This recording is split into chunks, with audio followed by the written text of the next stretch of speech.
Okay, this is a kind of awkward filming angle from my point of view, and I may have just spent almost a quarter of my lunch break getting this set up, but I wanted to show my cute living room and not my messy front door area, so we're rolling with it.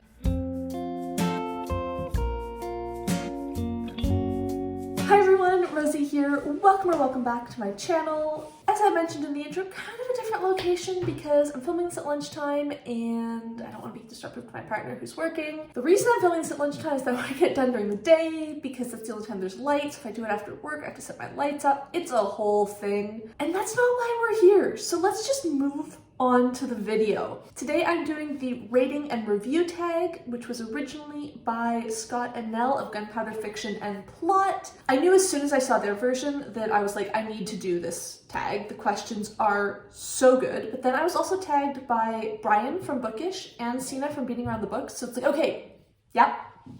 Noted, I'm doing this tag. I don't want to take forever filming this, so I'm going to get straight to it. And question one is tag folks. I'm going to tag Jess of Stalking Kafka. She is a very new discovery of mine. I just found her channel like last week or something. But one of the first videos I saw from her, she was talking about how she rates books and how she reviews books and some of her thoughts around that. And it just sounded like she would have such great answers to this tag, so I'm going to tag her. I'm also going to tag Jolene of Bookworm Adventure Girl and Shelley Swearingen because they just, I don't know, I like both of their channels and I like their reviews, so I would like to hear their thoughts on how they review. Question two, how do you know you've just finished a good book? Is it a thinking or a feeling response? I want to say it's totally feeling, but that's not true. Sometimes I finish a book and I go, this is a good book. I did not like this book. And sometimes I finish a book and I go, I know this isn't a good book, but I loved it. So I guess that sort of depends. If we're talking, is this objectively a good book? That's a thinking thing. That's a thinking about the writing. That's a thinking about the plot, the characters, how it was all constructed. If we're talking, is it a good book for me? That is a totally feeling thing. I just finished and I go like, I liked it. I don't necessarily have a reason or 5-point argument for why I liked it. I just did. It was just a good book. So it's a bit of both, I guess. And sometimes they align and sometimes they don't. Question three, when you begin to form your review/rating, what is the first question you ask yourself? Full disclosure, I haven't prepared answers to any of these questions, and that might show, but I really don't have an answer for this, even if I had tried to prepare in advance. I don't have a single first question that I ask myself. Maybe that's because I read a lot of different stuff. It really depends on the book. I don't have sort of set things I think about where I go, oh, what did I think of this? What did I think of this? Maybe I should be a bit more structured in my ratings and reviews, but it really is a very, what is on my brain? What am I thinking about when I finish this book or when I go to write the review for this book? What sort of things are coming up? And that guides where my review and my rating go. Question four, do you do star rating? Why/why not? I sort of do star ratings. I do give books star ratings on Goodreads and on the Storygraph, but I almost never talk about star ratings when I'm reviewing a book on my channel. The way I see it, star ratings are a nice sense of like, when I read this book, I really liked it, it was okay, I really hated it. They give future me some idea of how I felt about a book if I can't remember at all. Usually I remember books that I really hate and I remember books that I really love, but sometimes it's nice to go like, oh, okay, yeah, myself 10 years ago loved this. Will I love it now? I don't know. Would I give it 5 stars if I read it now? Who knows? But at the point in time where I read this, I had really strong positive or really strong negative feelings. But they're not concrete enough to share publicly. Like they're a reminder system for myself. They're not something that I think would be useful to someone hearing my thoughts about a book. So now there's some follow-up questions. So I'm gonna do the if yes, because I technically do star ratings even if I don't publicize them exactly. Question A1 is explain your star rating system. What does a good book get in your rating system? A good book gets a 4 or a 5. I don't work from a 3 is average and books have to earn anything above a 3. I know that probably makes more sense. The average book that you read should be a 3. The worst book you finish should be a 1. I don't know. I don't vibe with that. I tend to start with a 5 and work my way down. A good book is a 4 or a 5 almost always. 3 is meh. I didn't love it. I really didn't like parts of it, but I didn't hate it. A 2-star read is, I hated this book, but for some reason I finished it. And I almost never give 1-star reads because if it was so bad that I would give it 1 star, I wouldn't finish the book. I give very few ratings below 3 stars. Should I just use a 3-star rating system? Probably, but it works. A good book gets 4 stars if it's objectively good. I enjoyed it. It was solid. It was a pleasant reading experience, all that, but I just don't feel that spark. And then 5-star books for me are sometimes not necessarily objectively good books, but books that made me feel what I wanted to feel reading that book. A 5-star book could be someone else's 2 or 3 stars. They're going, what do you get out of this? This is not super well written. It's not super great. But for whatever reason, for me, it made me feel what I wanted to feel from it. And again, that could vary a lot across books. A 5-star nonfiction read is almost certainly not going to make me feel the same way as a 5-star cozy mystery, which I think is getting a bit to the next question. So let's just move to that next question. Is your star rating consistent? I.e., are all your 5-star books better than all your 4-star books? Absolutely not. And if I tried to rate books that way, I wouldn't be able to rate them.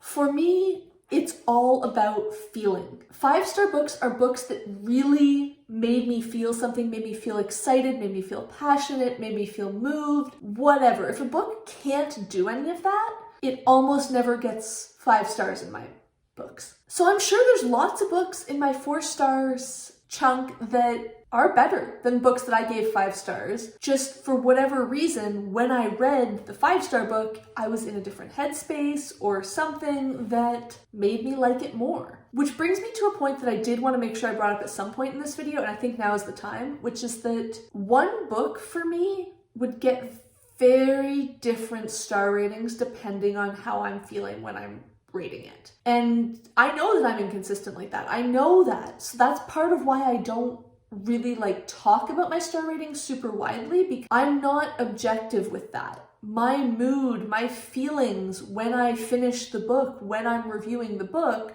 absolutely affect the rating I give it. Now, that's not to say that certain books that I've given 2 stars, I might give 5 stars on another day or anything like that, but I think within a 1-point range, hugely variable. I am sure there are 4-star books that if I had read them when I was in a more positive, peppy, excited headspace, I probably would have given them 5 stars. And I'm sure there are 5-star books that if I had read them when I was feeling more down about things in general, I probably would have given them 4 stars. And likewise with 3 versus 4 and 3 versus 2. I don't value star ratings enough to try for consistency and objectivity. It is just what I'm feeling. All right, question 5. Do you believe every book has its perfect reader? Does this contradict the idea that a book can be bad? I don't know if every book has a perfect reader in the sense that every book is going to be someone's favorite. I think that's asking a bit too much of some books. Do I think every book has its perfect reader in the sense that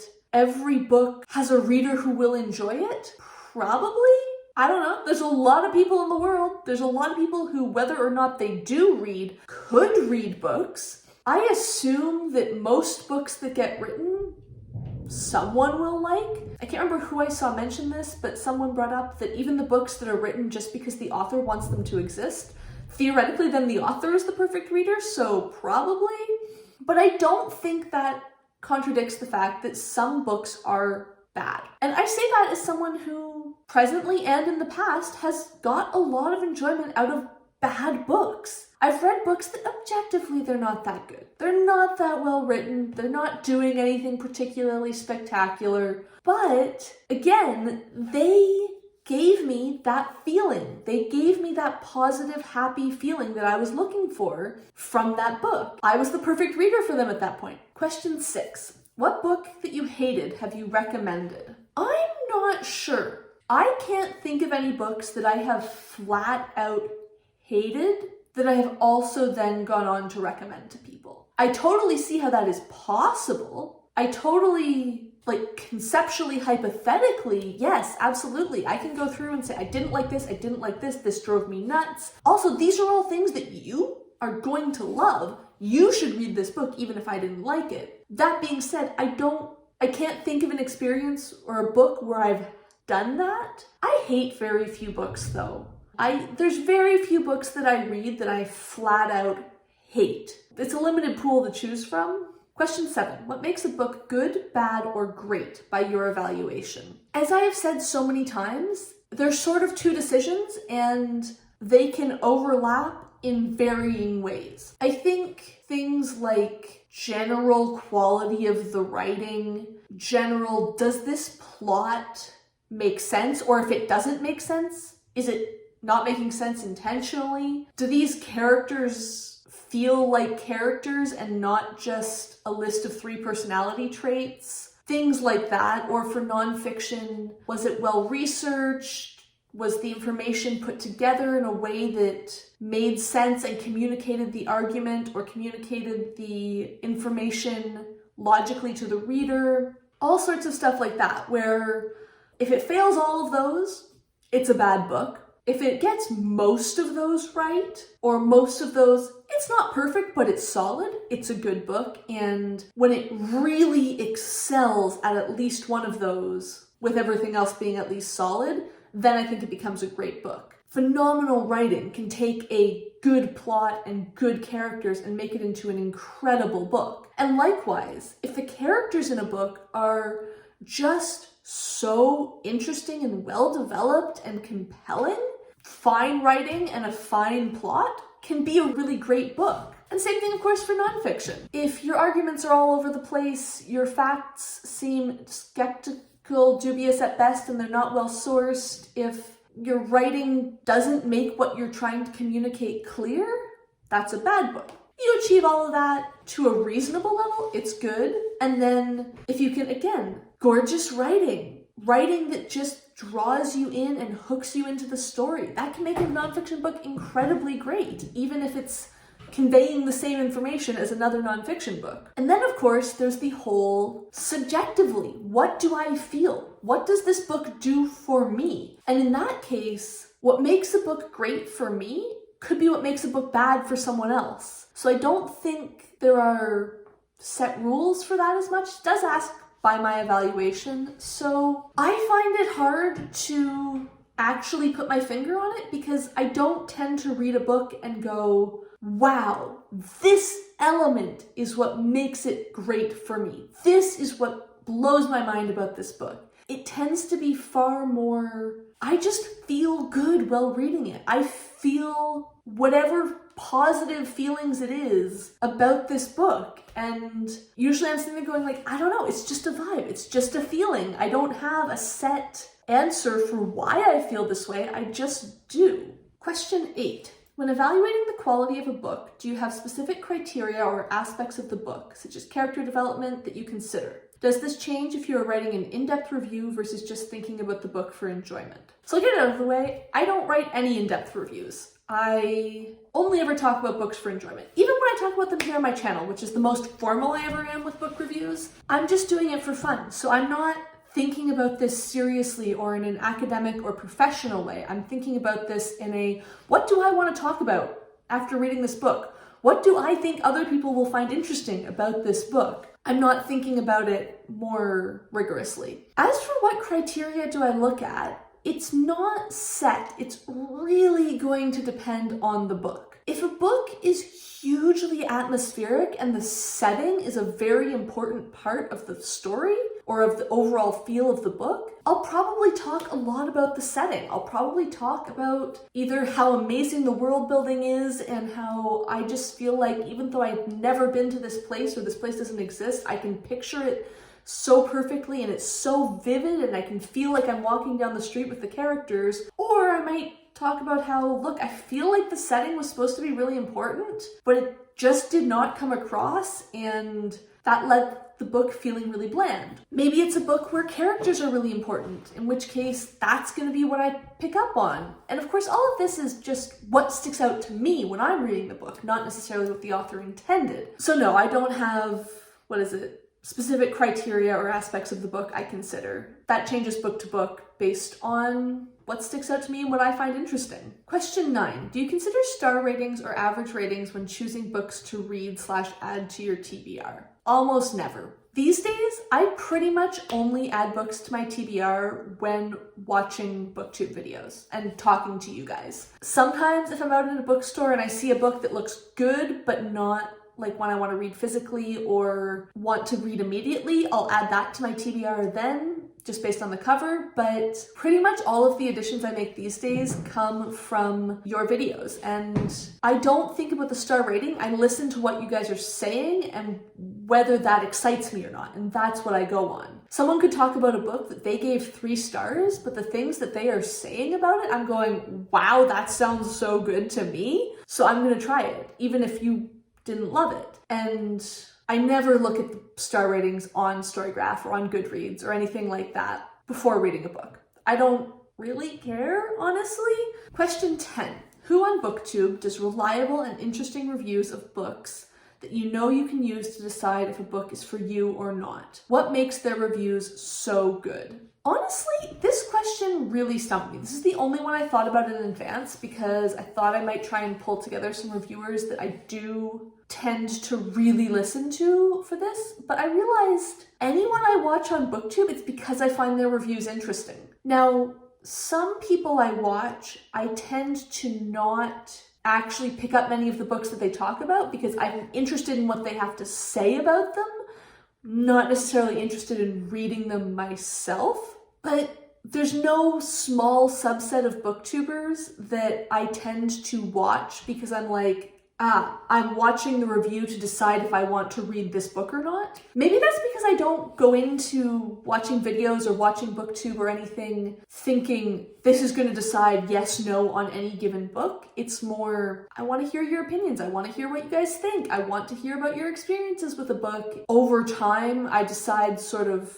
if it sounds good or not. Some people talk about a book, they review it. I've never heard of it before, but it sounds so good that I pick it up. Other times, I'll hear a book pop up here and there for, I don't know, weeks, months, a year, and then finally I go, okay, I've heard about this so much. Every single time I think this sounds cool, I should just read it. And finally, question 11, does that/those booktubers use different language than you to evaluate and review the overall quality of a book? Almost certainly, because we all have our own language that we use. We all have our own way of approaching reviews. One of the things I love about BookTube in general is getting to see all the different takes on a book. I can't remember who it was I was watching or what book they were talking about, but I remember recently seeing someone talk about a book that I had heard here and there, like it was a relatively popular book that lots of people had talked about, but the way they described it was totally different from everything I'd seen before, and all of a sudden I was like, oh, the way you talk about that book, I'm totally interested in it. But the way all these other people didn't do anything for me. So I think it's very varied, and that's